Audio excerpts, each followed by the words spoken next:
Welcome to I May Be Wrong. I don't know what this world is coming to, but I don't think so. We're broadcasting from the greater Nashville area, the home of country music, beyond the borders of political correctness and identity politics. Facts and faith are our demarcations. Truth lights our path. Here's the Barry White of Podcast Radio, the venerable Alphonso Ashworth. Well, welcome to another exciting episode of I May Be Wrong, but I Don't Think So. Of course, I want to welcome you into the show today. We got a great program for you. If you are joining us on Facebook Live, please leave a comment or ask the question, and I'll try to get it in the queue. You can also call in today on the show on our Skype call. You can call 615-422-5709 if you have a comment. We're talking about then and versus now.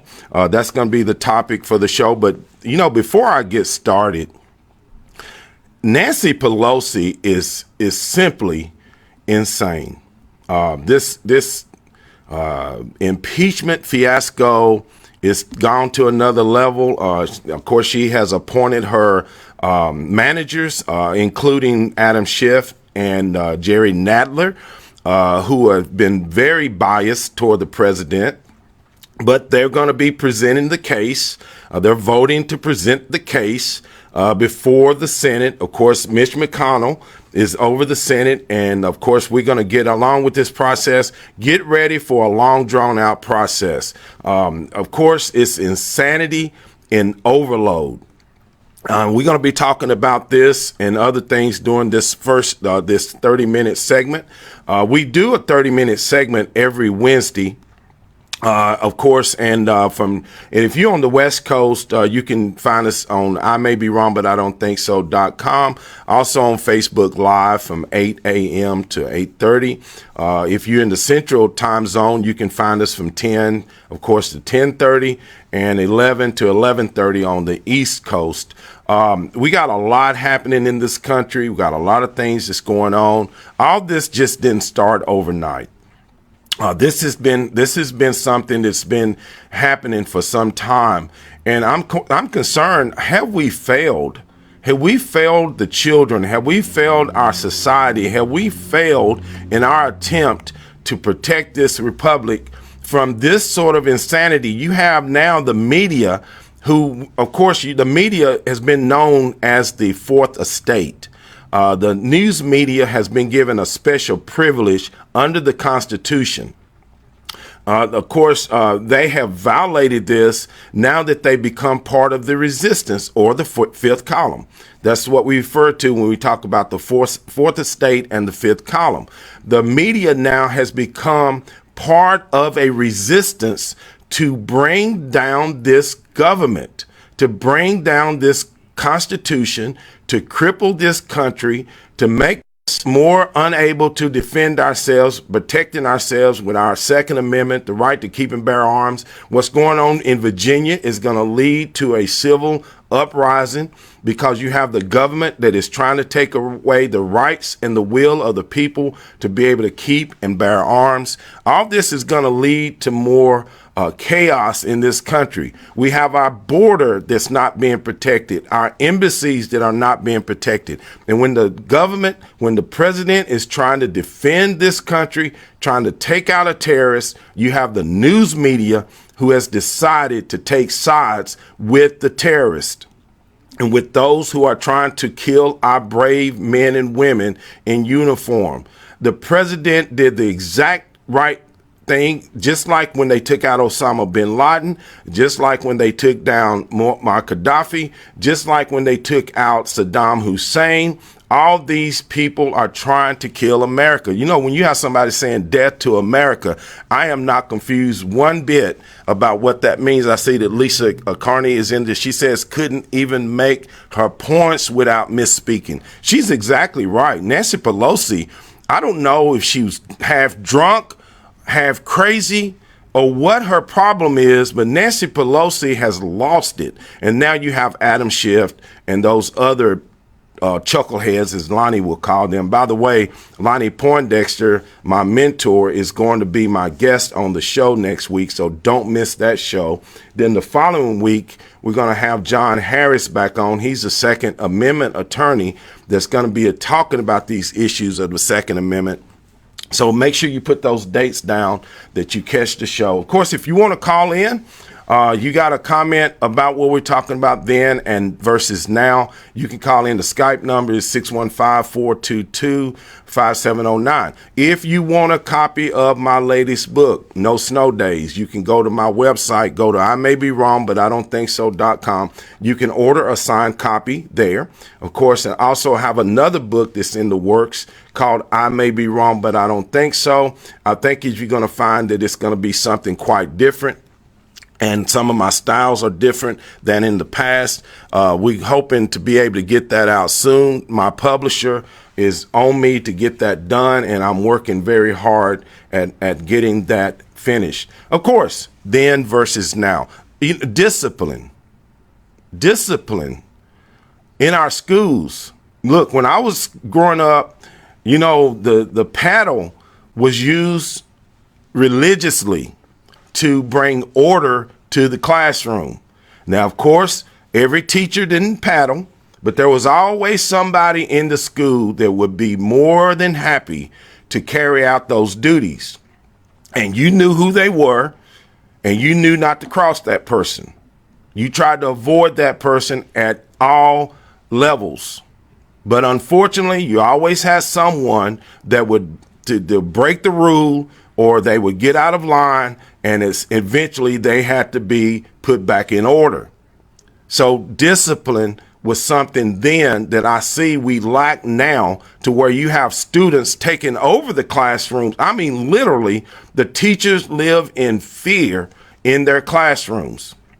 Of course, if you have a then versus now comment, you can make it post it in the chat room, or you can call the number 615-422-5709. Where did this start? Where did this lack of discipline start? I say it started in the home. I say the parenting is lacking. If your child is not being disciplined at home and not being disciplined in the family, then it's more than likely they're not going to be able to sit still long enough in the classroom and do what the teacher says. That's just logic. That's just simple logic. So our educational system is overloaded. Our court systems are overloaded. When I was young, they had, there was no 3 strikes and you're out.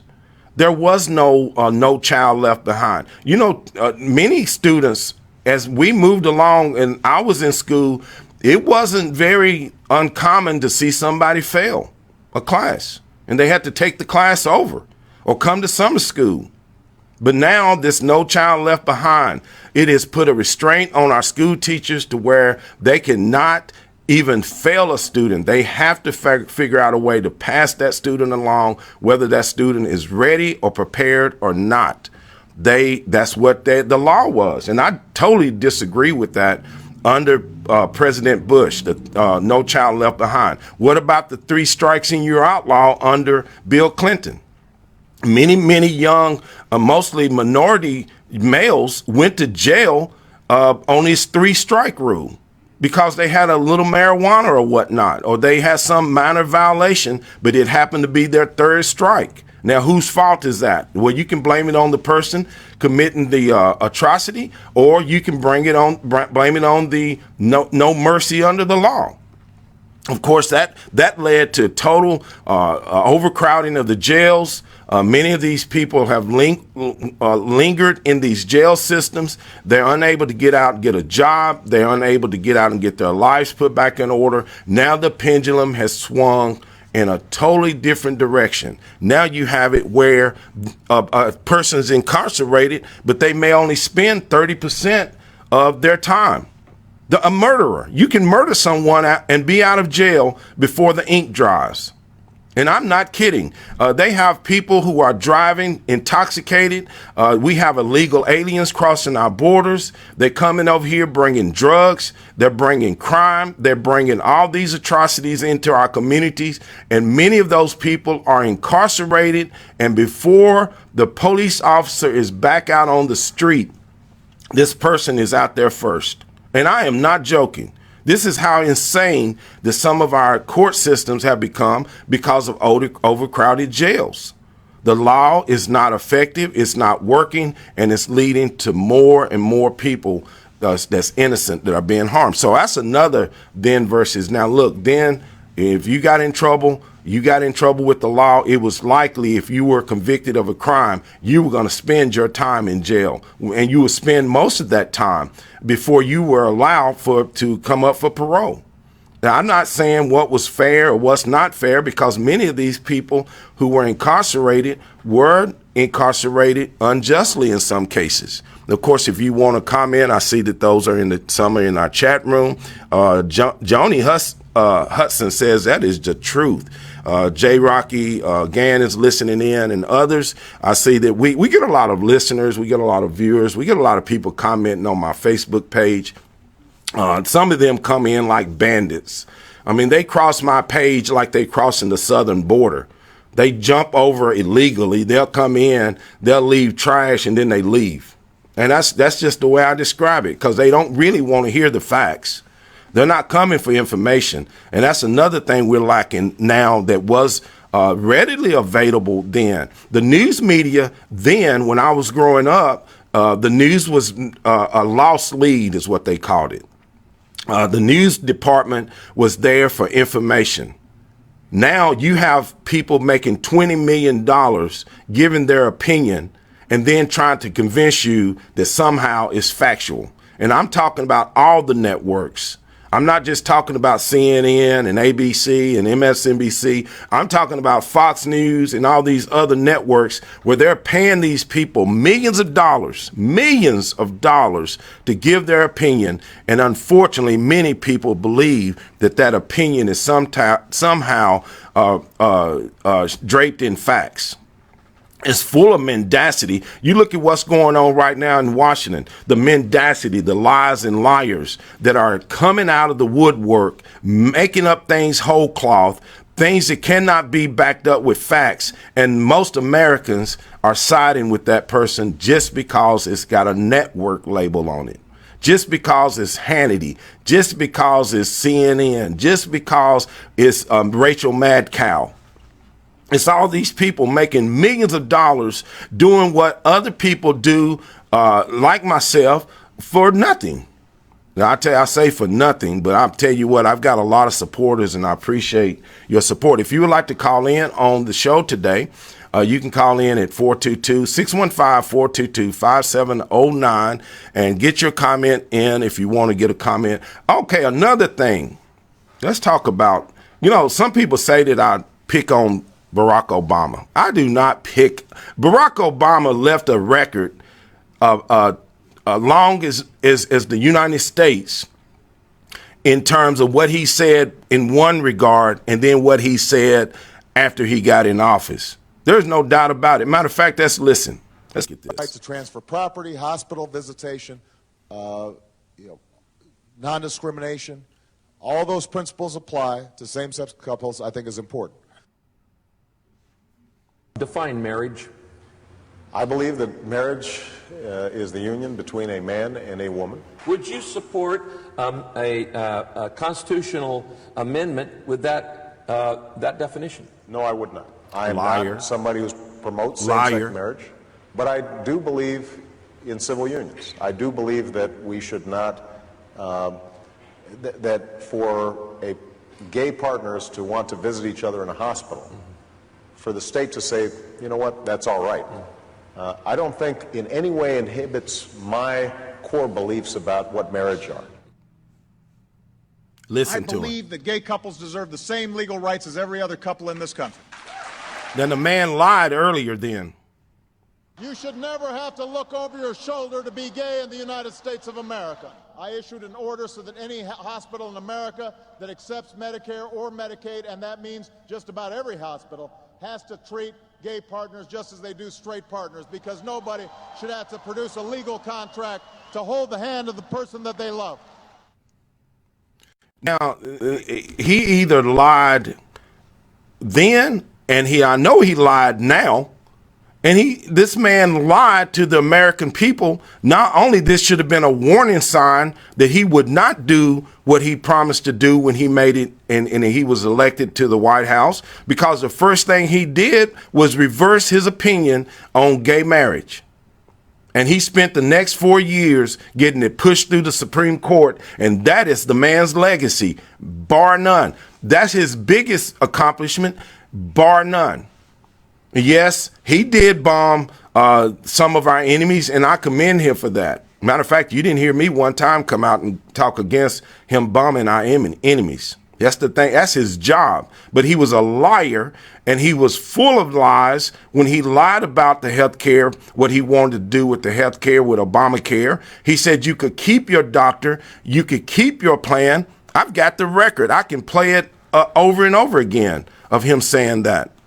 Barack Obama was probably one of the worst presidents of modern times in terms of what he accomplished and what legacy that he left when he left office. Of course, we're talking about then versus now. If you want to make a comment about that, you can do so. Cecil Herron, if it got him votes, he was for anything and everything. That is exactly true. What Cecil just posted in the chat room on Facebook. That is the truth. Barack Obama was whoever he needed to be for whatever audience that he was talking to. Very unlike President Trump. President Trump is homegrown, down home, just going to tell you like he feels, and it's not going to deviate. He is not going to back off his opinion just because someone in the media did not like what he said. Matter of fact, he's more likely to turn it up a notch. This business with the attack on our embassies. What happened in Benghazi? They lied. The Secretary of State lied. They came out and said it was because of a video that somebody did in California. They arrested that person, and we knew that it had nothing to do with what happened in Benghazi. They dropped the ball. They left that embassy exposed, and we had 4 brave Americans that were murdered. And then they covered it up. So what did President Trump do? President Trump got right on it right away and told these criminals, if you kill an American, you're going to pay for it. And you're going to pay for it in the highest way. Of course, we got a lot that we're covering today. If you want to talk about something then versus now, you can call in at 615-422-5709, and you can Skype call me, or you can maybe post your comment in the chat, and we'll get you in there. There's a lot happening versus then versus now. I'm going to play something for you. If I were the devil, if I were the devil, if I were the prince of darkness, I'd want to engulf the whole world in darkness, and I'd have 1/3 of its real estate and 4/5 of its population, but I wouldn't be happy until I had seized the ripest apple on the tree, thee. So I'd set about, however necessary, to take over the United States. I'd subvert the churches first. I'd begin with a campaign of whispers.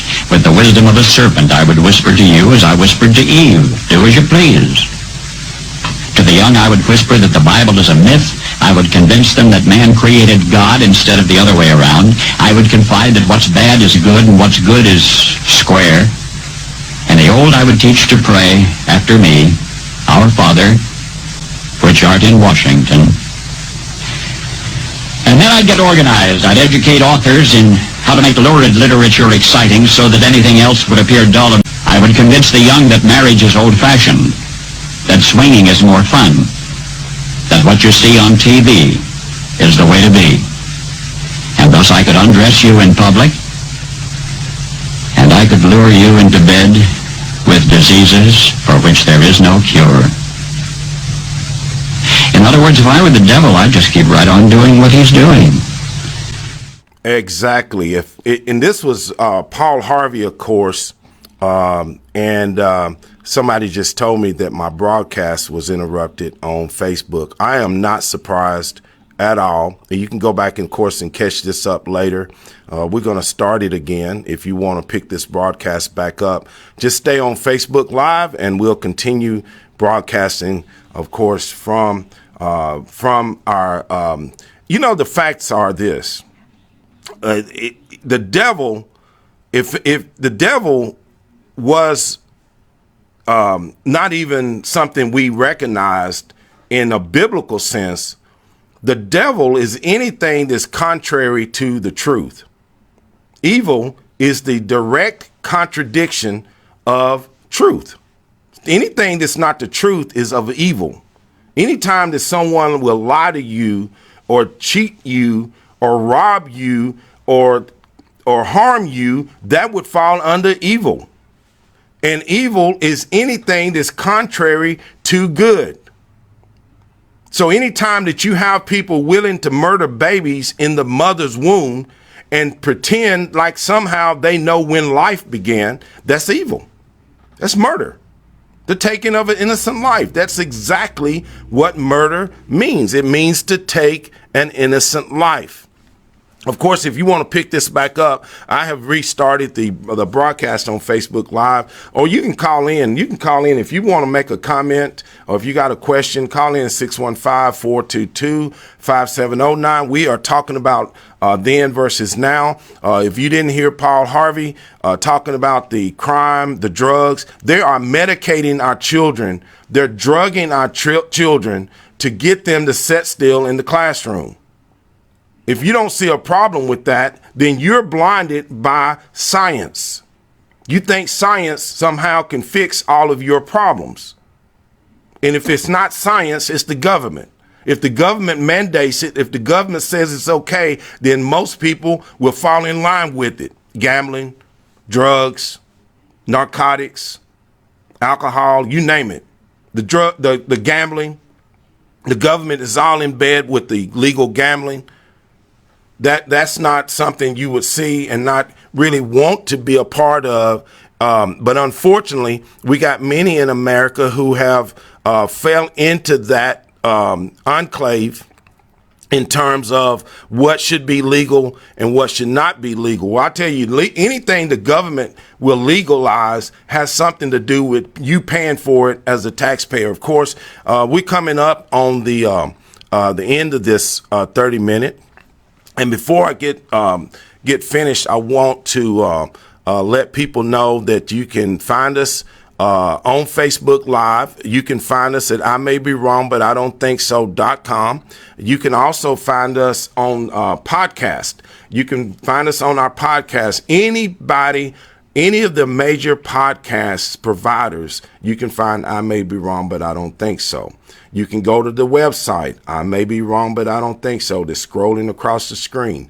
You can go there and find the shows. You can go to YouTube. You can find us there as well. So if you missed this live, if you didn't catch it live, you can catch it on a re-air. And of course, I was interrupted. I have no other reason to say that sometime I think the conservatives are being targeted, especially when they're broadcasting an unvarnished message that we do on this program and others. We have a tougher time getting advertisements. We have a much difficult time getting our message across to these platforms. And it's a very organized way of targeting a message versus what others are getting. You know, if I was making a message that was pro-abortion, if I was making a message that was pro-big government, if I was making a message that was calling everybody that disagree with me a racist, I'm sure that I would have a lot more broader broadcast. But as it is now with shadow banning and other things that you see, we're getting a lot of pushback from these organizations. and it's much more difficult for us to get our message out there. But of course, with your help, we are doing well. If you want to help contribute, you can join us. You can subscribe to my show on I May Be Wrong, but I Don't Think So.com. You can also become a contributor to the show. We do have those who contribute to the show. You can purchase our merchandise from the website. We do offer merchandise that goes toward helping produce this program. And of course, don't forget, you can get a copy of my latest book, No Snow Days, which is a book of, it's basically a biography. But the backstory is centered around not making excuses, because we live in a country where if people fail, if they don't get their way, they find some reason to blame it on somebody else. It wasn't their decision making that caused it. They had the abortion because, they were poor. They didn't get a chance in life. So they murder a baby. The baby gets punished. They drop out of school because they wouldn't go to class. They blame it on the teachers. They wouldn't attend the class. They wouldn't do the work. So they just become a dropout. They live on the streets. They use drugs. They live under bridges. They won't accept help, but they'll stand out on the corner all day long for a handout, but won't take a job. There's more jobs available in this country than are people looking for jobs. This is the best economy that we've had in over half a century. There are more people working. 3.5% unemployment. That practically means everybody can get a job if they want one. So there are no more excuses. Of course, I want to thank everyone for chiming in and being a part of the show today. If you missed this show, don't worry. You can catch it in the re-air on our YouTube channel in its entirety. You can also find the podcast on our website that will be up very shortly after the end of the program. We always get those up very quickly. So you can go to I May Be Wrong, but I Don't Think So, and find the latest podcast. Somebody has sent me a message, says, tell them, Al. That's right. And that was in my messenger box on my website. So you can message me and we can get it live. He said it got him votes, and somebody was talking about this earlier before we got interrupted. My broadcast was interrupted on Facebook Live today. But I want to thank every one of you that listen in, whether you agree or whether you disagree. I'm okay with that. We're not going to agree on every subject. We're not going to agree on every topic that's out there. I've got my point of view, and I paid to come on here to give it. And people that support me, they support me because they agree with the platform. If you're a Democrat, you're going to probably agree with what Nancy Pelosi is doing today. If you're not, you're probably going to think she's insane like I do. I think Nancy has lost it. She's lost this thing with the impeachment, and it's a fiasco, and I'll just be glad when it's over with so we can get to the business of building this country, keeping this country great, making the economy the best that it can ever be, give everybody an opportunity to live their best days now and not be waiting for the government to come along and give them some sort of handout. But I want to thank you for being on the show. Of course, we want to thank everyone that chimed in. And I want to say, God bless you, God bless America, and peace. You've been listening to Alphonso Ashworth, the Barry White of Podcast Radio. Go forth and share his message. I may be wrong, but I don't think so. Remember, no two people can ever occupy the same place at the same time. You were uniquely and wonderfully made. Born an original. Don't die a copy. God bless. Peace.